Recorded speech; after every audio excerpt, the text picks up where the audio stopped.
आपकी worksheet number 18, ये आपकी इंग्लिश की वर्कशीट आई है, तो मैं बना रही हूँ, आप लोग ले लेंगे।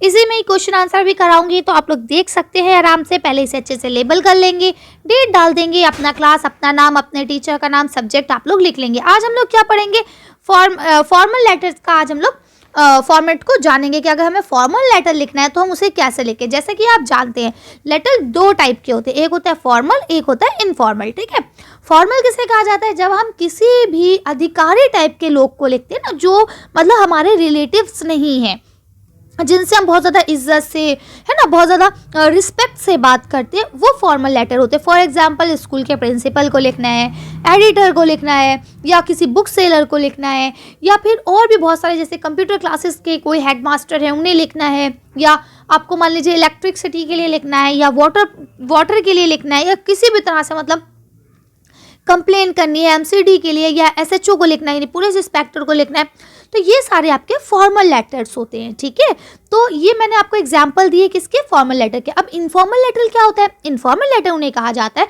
जो हम अपने भाई बहन, मम्मी पापा, दोस्त, इसके अलावा अंकल आंटी, किसी को थैंक यू लिख दिया कि भाई मैम आंटी ने मुझे गिफ्ट में घड़ी दी थी तो मैं उन्हें थैंक यू लिख रही हूँ कि आपकी घड़ी मुझे बहुत पसंद आई।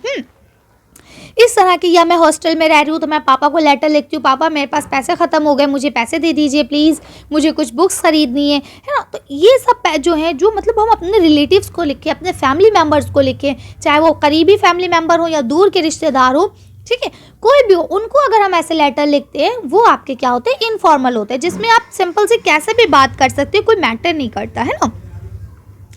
चलिए, तो आज हम लोग फॉर्मल लेटर को पढ़ेंगे, और इसमें जो हम पढ़ने जा रहे हैं वो लेटर टू प्रिंसिपल पढ़ेंगे, यानी प्रिंसिपल को जो लिखा गया लेटर है उसके बारे में आज हम लोग पढ़ेंगे। तो चलिए शुरू करते। देखिए यहाँ लिखा है a formal letter is an official letter that can be written to a principal or an editor, a commissioner or other high authority.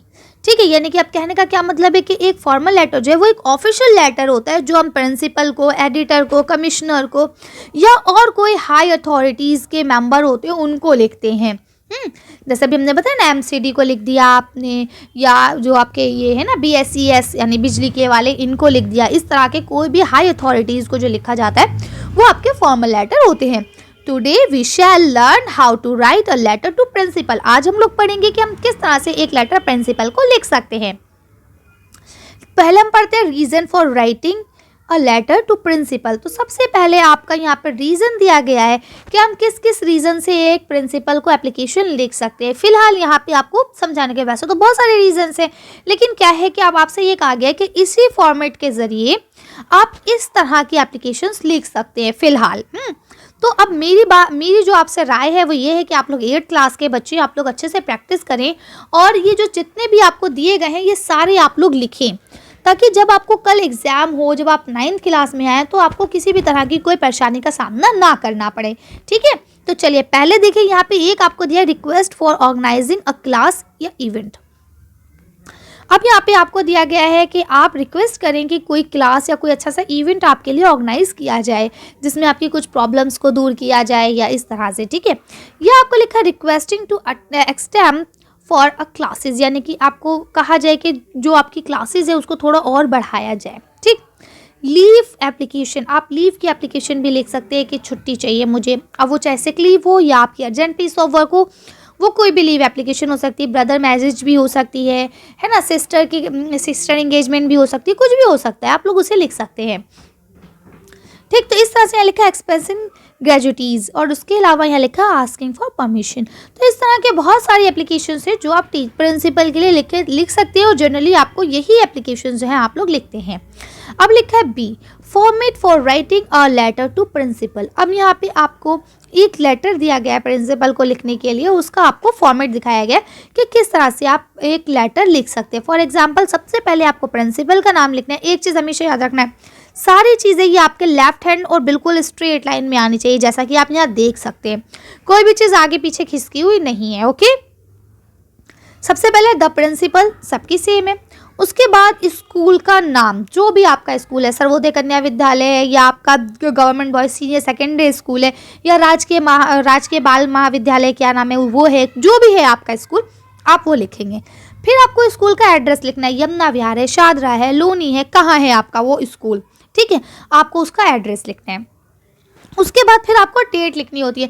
Date लिखने का फॉर्मेट ऐसा होता है जैसे 25 नवंबर 2020, इस तरह से इस फॉर्मेट में ही आप डेट लिखेंगे, ओके। उसके बाद सब्जेक्ट, सब्जेक्ट का मतलब होता है purpose for writing the letter, यानी लेटर को लिखने का मकसद क्या है, किस पर्पस से आप इस लेटर को लिख रहे हैं, ओके। उसके बाद क्या लिखा है, सिचुएशंस, यानी कि टीचर को या मैम सर जो भी है उनको आपको एक तरह से अपनी तरफ मुतवज्जो करना है, अपनी तरफ अट्रैक्ट करना है कि मैम हमारी बात सुनिए, रिस्पेक्टेड सर या रिस्पेक्टेड मैम, ठीक है। उसके बाद जो ये बॉडी है, बॉडी का मतलब होता है कि आपका सारा कंटेंट, जो भी आपकी बात है वो सारी आपको पैराग्राफ 1 या 2 जितने भी पैराग्राफ में आप लिखना चाहें वो लिखना है। देखिए ये जो ऊपर का आपका फॉर्मेट है ये आपका होता है लगभग 1 नंबर का, ठीक है। उसके बाद जो आपकी बॉडी होती है ये लगभग होती है आपके 2 नंबर की, और उसके बाद जो नीचे का आपका पैटर्न होता है ये आपका होता है 1 नंबर का। इस तरह से जनरली ये आपके 4 नंबर का आता है और कभी कभार 5 का होता है। तो ऊपर का फॉर्मेट आपका 2 नंबर का, 2 नंबर की बॉडी और 1 नंबर का नीचे का कंटेंट, ठीक है। तो इस तरह से आप जानते हैं कि इस तरह से आपको इसमें नंबर दिए जाते हैं। अगर मान लीजिए आप ऊपर का ये हिस्सा सही लिखते हैं अच्छे से, बिल्कुल जो मैंने अभी आपको समझाया ये हिस्सा यहाँ तक, ठीक, और नीचे का ये हिस्सा सही लिखते हैं, तो अगर 5 नंबर का है तो उसमें से आपको 3 नंबर खुले हुए यूं ही मिल जाएंगे। और अगर आपने बॉडी अच्छी लिखी तो उसमें आपको 2 नंबर पूरे मिलेंगे, और अगर नहीं भी लिखी तो आपको 1 नंबर, यानी आपके टोटल 4 नंबर हो जाएंगे सीधे। तो इस तरह से ये चीज़ कि आपने इसे बिल्कुल सीक्वेंस में लिखा है नहीं लिखा, पहले प्रिंसिपल का नाम, फिर स्कूल का नाम, फिर एड्रेस लिखा है या नहीं लिखा, ये सारी चीज़ें आपकी मायने रखती हैं। फिर आप यहाँ पे बॉडी लिखेंगे। बॉडी का मतलब होता है कि सारी बात के, सर मैं इस क्लास में पढ़ता हूँ या पढ़ती हूँ, मेरा नाम ये है, मैं इसलिए स्कूल नहीं आ पाई, या जो भी आपका है कि मुझे पैसे चाहिए, मतलब मेरी फ़ीस माफ़ कर दी जाए या मुझे यहाँ जाने की परमिशन दे दी जाए, जो भी है वो कंटेंट आप यहाँ लिखेंगे।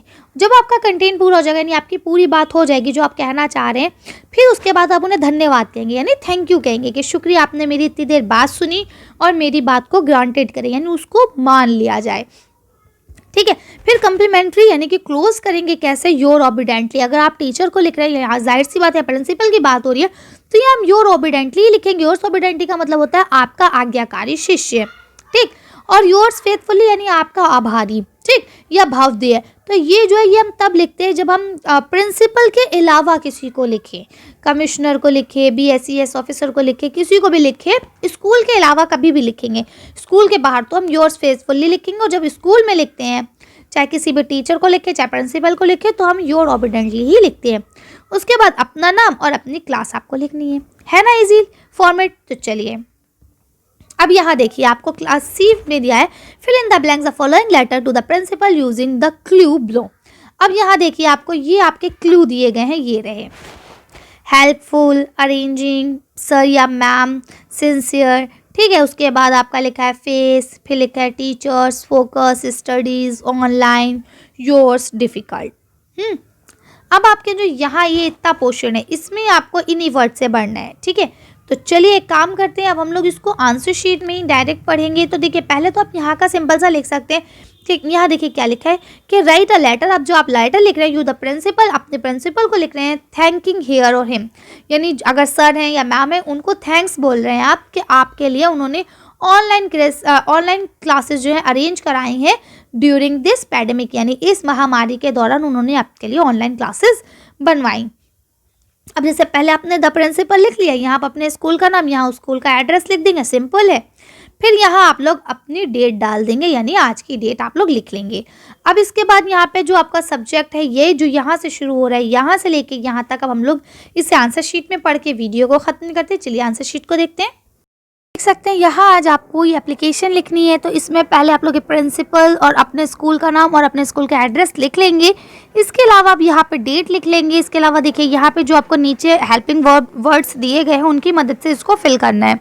तो यहाँ तक तो हो गया। आप देखिए यहाँ से हम लोग पढ़ेंगे, तो सबसे पहले आप लोग यहाँ लिखेंगे अरेंजिंग सब्जेक्ट। सब्जेक्ट का मतलब मैंने अभी बताया आप लोगों को कि सब्जेक्ट का मतलब होता है कि जिस रिगार्डिंग हम बात कर रहे हैं। तो हम यहाँ पे क्या कर रहे हैं, graduate for arranging online classes, यानी कि हम रिक्वेस्ट कर रहे हैं कि प्लीज़ हमारी ऑनलाइन क्लासेस को शुरू किया जाए।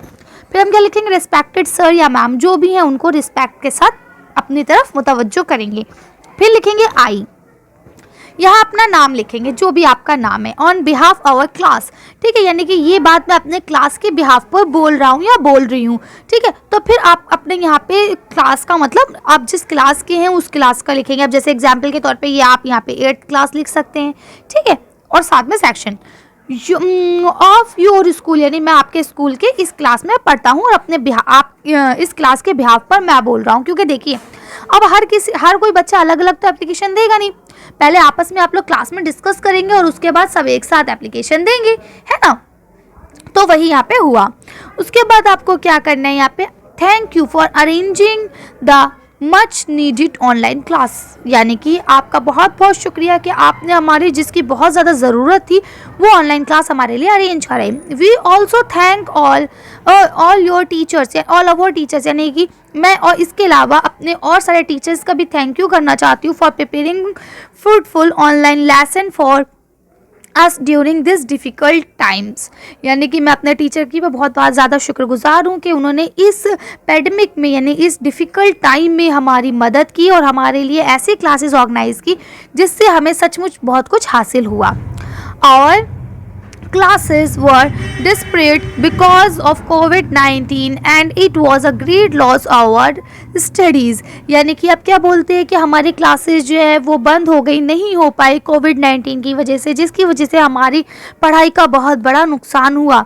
The online classes are very helpful in our studies and give us opportunity to interact face to face with our teacher and classmates, ठीक है। अब क्या बोलते हैं कि लेकिन आपकी ये जो ऑनलाइन क्लासेस थी इसने हमारी बहुत मदद करी पढ़ाई में भी, और इसके अलावा हमें इंटरेक्ट यानी कि अपने टीचर्स से और अपने क्लास के बच्चों से फेस टू फेस मिलके पढ़ने का मौका दिया।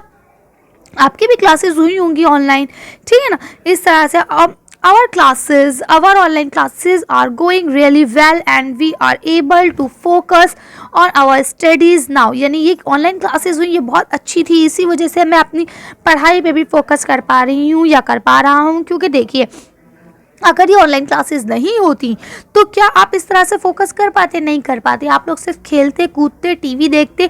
कुछ बच्चे हैं जो बहुत अच्छे होंगे, वो पढ़ेंगे भी, लेकिन सच बताऊं तो छोटे बच्चे कोई नहीं पढ़ते। मैं भी जब छोटी सी थी तब तक की डांट नहीं पड़ती थी, मैं भी पढ़ने नहीं बैठती थी, है ना। तो ये हर किसी के साथ होता है। अब आपकी क्लासेस लग रही है तो आप लोग पढ़ रहे हैं, अदरवाइज आप भी नहीं पढ़ते। Kindly accept our sincere gratitude, यानी कि आप जो है मेरे जो मैं आपका शुक्रगुजार कर रही हूँ, जो आपके शुक्रिया अदा कर रही हूँ, इसको आप लोग एक्सेप्ट करें। योर्स ओबिडेंटली, आपका आज्ञाकारी शिष्य या आपके आज्ञाकारी शिष्य। अब यहाँ पे अपना नाम और अपना क्लास आपको लिखना है, ठीक है। तो इस तरह से ये आप लोग कर सकते हैं आसानी से। तो आज की वर्कशीट को हम लोग यही खत्म करते हैं। आज की वीडियो में बस इतने ही। अगर आपको हमारी वीडियो पसंद आई हो तो प्लीज़ इसे लाइक और शेयर करें। अगर अभी तक आपने हमारे चैनल को सब्सक्राइब नहीं करा है तो प्लीज़ हमारे चैनल को सब्सक्राइब करें। Thank you for watching.